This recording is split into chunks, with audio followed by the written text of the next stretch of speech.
WCBI News at 6 starts now.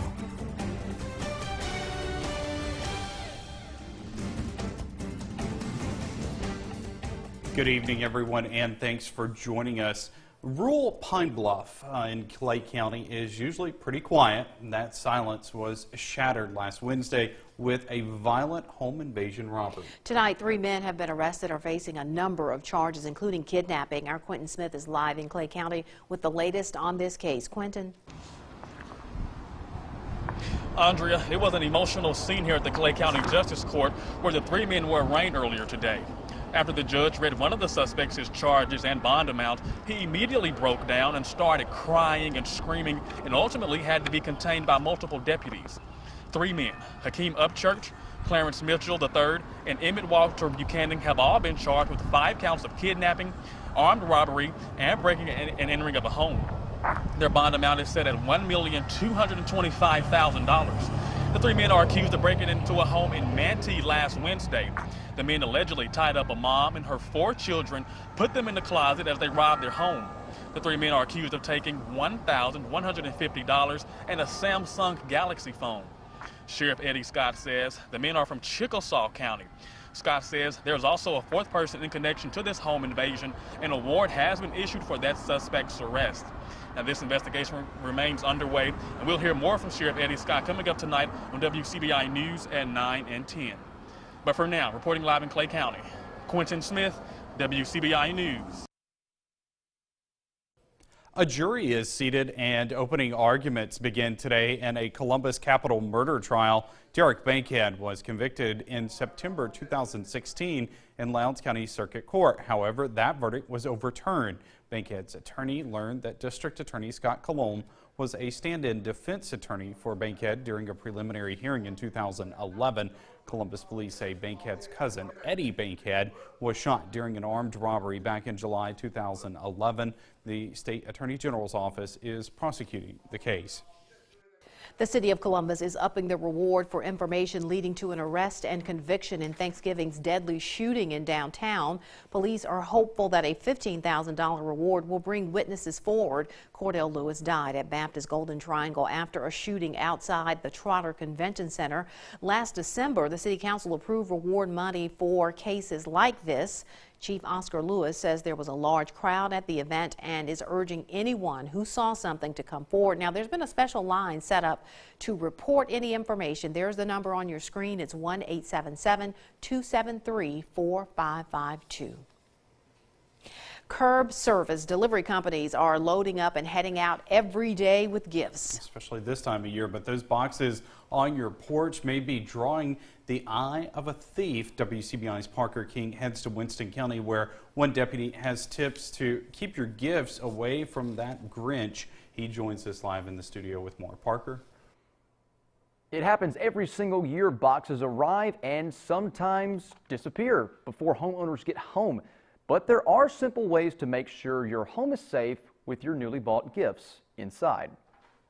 During the Christmas season, gifts of all sizes may arrive at your house when you aren't at home. Your residents during Christmas season, they need to keep big items like boxes, Christmas boxes where they got TVs, bikes, different things like that. Don't let the public know that's what they got for Christmas. Some homes can be equipped with security systems, but there are cheap alternatives to keep your home secure. Have good locks on your doors, have motion detectors on your houses for your lights to come on. Also have your shrubs cut back where you can see out. People can't, let people say, well, somebody may be at home, the lights are on there. In recent years, social media has become a popular way to share travel stories. Law enforcement advises people wait until they return from the trip to make a post. Don't put it on social media, Facebook, no, we're going to be up in the mountains during Christmas. People are bad about doing that.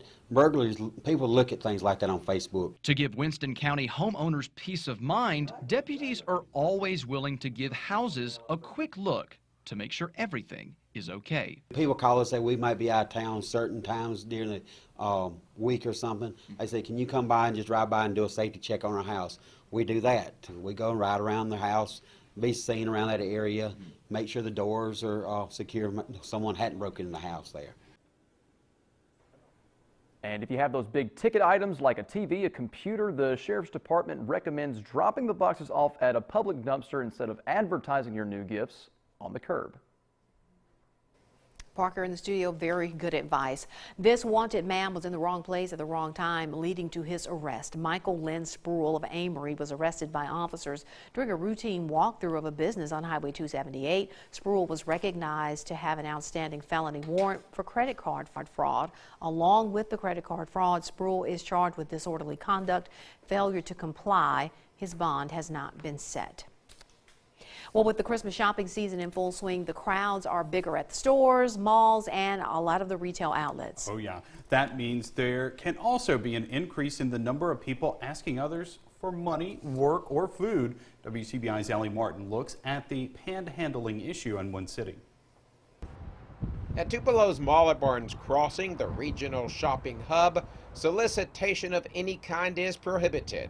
And that covers anybody who's on the property other than doing business, which is eating, shopping. The policies are spelled out in the mall's code of conduct, and while the public has access to the mall, its stores and parking lot, visitors are still on private property where safety is the top priority. There's no system in place whether you can determine if someone's soliciting is legitimate or not legitimate. So there's no way of doing that, but a shopping center is here for retail use and food use. And so we have to make sure that people are coming and getting a pleasant shopping experience and environment without being hassled. Like many people, Billy Foster has seen people on roadsides asking for help, or he's been approached by people wanting money. The way I handle it, if somebody's hungry, I'm on, I'll feed them. I'll buy them something, Foster says sometimes the help is appreciated, other times not so much. People get angry if you don't give them the money, and you have to be careful. Some people might even rob you, but you have to be really careful this time of year. Tupelo has nothing on the books mentioning panhandling specifically. There is a solicitation ordinance. Anyone going door to door has to have a permit. Panhandlers are treated on a case-by-case basis. Anyone asked to leave private property must leave. Police say they do try to find help for those who really need it. In Tupelo, I'm Allie Martin, WCBI News. Police also say if you encounter an aggressive panhandler, get away from the person, have a good description, and call 911. Time now to turn our attention to weather, and meteorologist Amanda Reynolds joins us with your first look. Amanda? Well, the clouds pretty much built in through the afternoon, and they really didn't go anywhere. That kept us a little bit cooler throughout the day today. Right now in downtown Tupelo, 59 degrees. We haven't seen that temperature drop off too much, and because of the clouds, they won't really drop off too much. We did have a few lingering showers earlier this afternoon, but those have now gone away. We could have a few more showers overnight, but more rain through the day tomorrow. More on your forecast in just a few minutes. A new athletic director is named for the Starkville-Oktibbeha Consolidated School District. In a special call meeting this morning, the board announced Dr. Cheyenne Trussell as the new man in charge. Trussell served as the assistant director of athletics for the Jackson Public School District from 1999 through 2002, and most recently served as executive director of student services and activities in Hattiesburg. Trussell will be introduced at a press conference Wednesday afternoon. City and county leaders will sit down to discuss issues surrounding the Columbus Convention and Visitors Bureau. The announcement was made at the Board of Supervisors meeting this morning.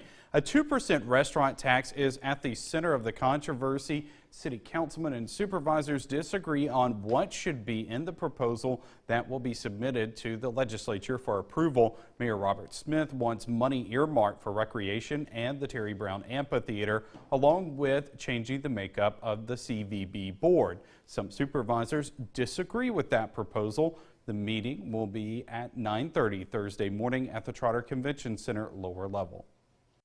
An area electric company is powering area organizations and a local school. During a special celebration, the 4-County Electric Power Association Foundation awarded more than $31,000 to 5 organizations. The foundation has awarded more than $500,000 in grants since this program started.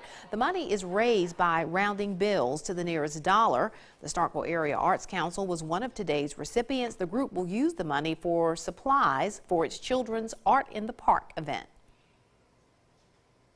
And for a lot of children, it's their first opportunity to play with string instruments, to play with clay, and a lot of the booths and exhibits are taught by working artists. So it's a wonderful opportunity, and this grant helps us fund that. We couldn't have done it without the generosity of our members opting into the program and or remaining part of the program and giving that pocket change. Other recipients today include the Frank Phillips YMCA, Golden Triangle Outdoors, Columbus Salvation Army, and Ackerman Elementary School. One of the surest signs of the Christmas season is arriving in Columbus. And children of all ages are getting ready to enjoy the fun. We check in on the preparations when we come back.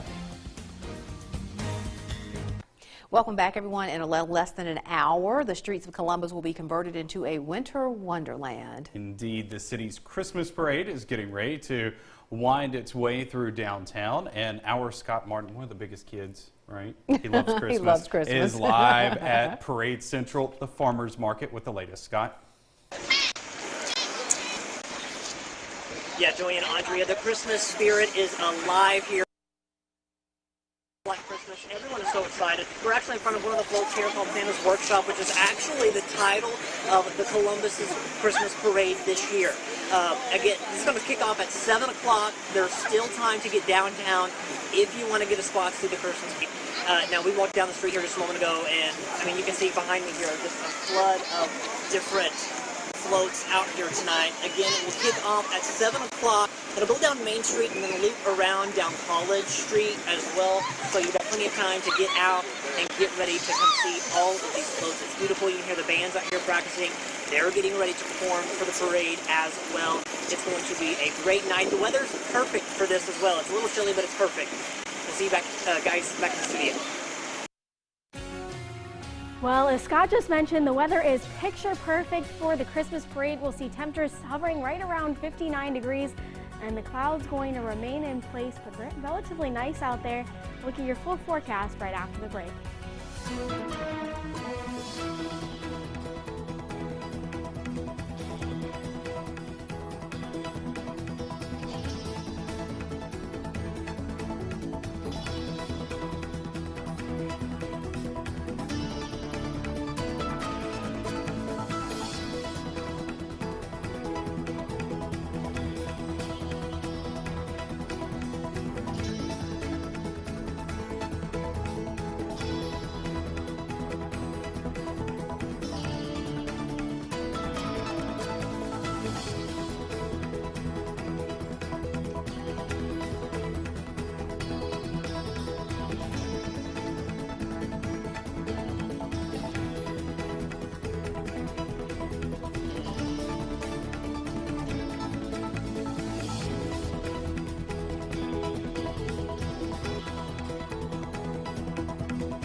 First Alert Forecast with meteorologist Amanda Reynolds. Well, preparations for the Columbus Christmas Parade are already underway. You can see the lights of the police cars, and you can see the people lining the streets of 5th Street and Main Street. But it's going to be beautiful weather out there for this parade. Right now we're at 59 degrees, and it's not expected to change too much from where we are right now. We did see the clouds build in through the day today, and that kept us a little bit cooler, but areas back to the west that saw a little bit more of that sunshine climbed to near 70 degrees, but most of us stayed right around that 60-degree mark. But as I mentioned tonight, with the Christmas parade going to be absolutely beautiful weather, we're going to pretty much stay around 59 degrees. We're pretty much going to stay at that temperature pretty much all night, but we will have that breeze out of the southeast around 10 to 15 miles per hour. So if you're heading out just now for the parade, pretty nice, and it'll stay that way through the remainder of the parade. Now, we have some rain in the forecast, and that's all associated with a big, long cold front that's stretching from a low-pressure system all the way up in northern Michigan. And you can see a few of these remnant showers just ahead of this cold front. That's what we could see overnight tonight, but we're really not expecting any widespread rain until we get into the morning hours. So tonight we will see the chance for some of those showers, but otherwise we're going to be mostly cloudy, and we will keep that breeze out of the southeast. Now going through the day tomorrow, that's when we're going to really see that rain chance ramp up. Say 5, 6 o'clock tomorrow morning, that's when the majority of the rain is going to start. We'll be around that 60-degree mark. As the sun rises, we'll warm up very quickly into the mid-60s, but once that cold front comes through, we'll start cooling back down into the upper 50s and even the mid-50s by the time we get to later tomorrow afternoon. So let's time it out. Here's that front coming through around 4 a.m. is when we can see it in the far northwestern counties, but as that sneaks off to the southeast, we'll see that moisture continue to push through, and we could get a good 1/2 to 1.5 inches of rain across the area, but those clouds going to push out of our area by the time we get to Wednesday, and so we'll be nice and clear through the day on Wednesday. So as I mentioned, anywhere between say 1/2 to 2 inches of rain across the area, and we could definitely use it as most of the area considered to be in drought, but that's really all we're seeing on the horizon as far as those rain chances tomorrow.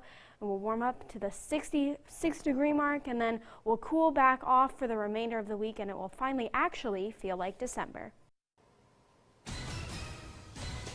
Coming up, Starkville's own Tyson Carter brings home national honors for a red-hot week on the hardwood. We'll have more on SEC hoops and football next in sports. WCDI Sports with Tom Ebel is brought to you by your local Ford dealers. Go further. The SEC football season is over for 2017-2018, and the honors come pouring in for the best of the best at every position in the conference. Starting off with Mississippi State, Jeffrey Simmons, Montez Sweat, those two beasts on the defensive line for the Bulldogs, named to the first team All-SEC, and the anchor for the offensive line, Martinez Rankin, gets second team selection.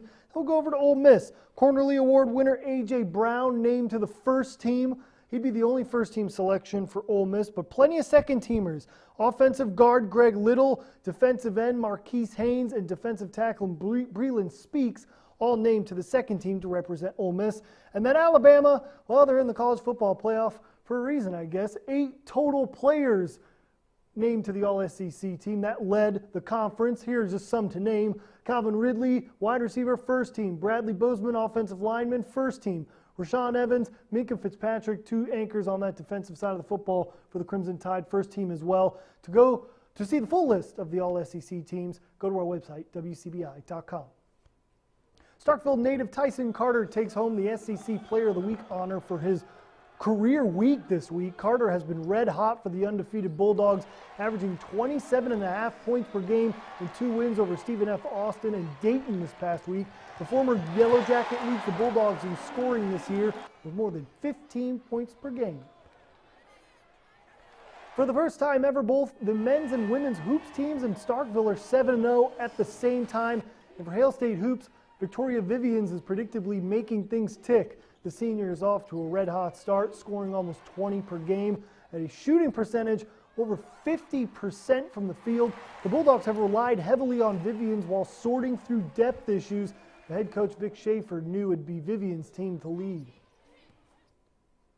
Vivians is a competitor, and at the end of the day, that kid, she loves to play basketball and she wants to win. And,